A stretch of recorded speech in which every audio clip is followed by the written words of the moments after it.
3 doa ni mungkin boleh ubah jalan hidup anak kita. Kadang anak nampak okey je depan mata kita kan, tapi kita tak pernah tahu pun apa yang dia lalui dekat luar sana tu.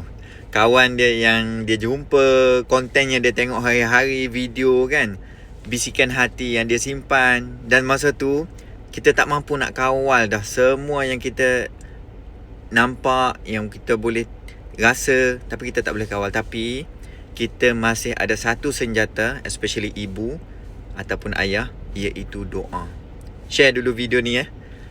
Sekarang tekan je button share tu. Takut tertinggal nanti.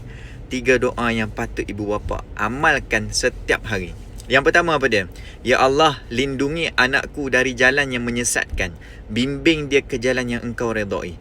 Ni doa ni untuk kita yang tak mampu untuk nak kawal sama ada jalan dia elok atau tidak. Okey? Yang kedua, ya Allah, kuatkan hati anakku untuk berkata tidak pada maksiat dan berkata iya kepada kebenaran.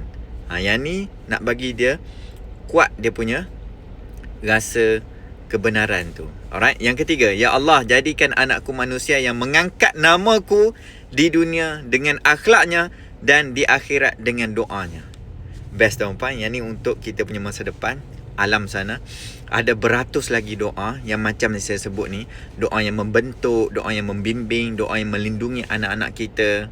Tuan-puan, dapatkan buku digital saya kongsikan dengan puan-puan dekat link di bio saya. Tekan je link di bio saya, ada link tu yang tulis TZO Legacy tu. Tuan-puan tekan situ, dapatkan 4 ebook dalam satu pembelian. Alright? Berapa? Harga dia $129, tapi sekarang RM29 saja tuan-puan akan dapat di email tuan-puan setelah pembayaran. Okey? Cepat dapatkan. Follow saya. Kejap lagi saya buat live. Kalau nampak video ni berkelip-kelip dekat sini ni warna merah, tekan je join live. Okey?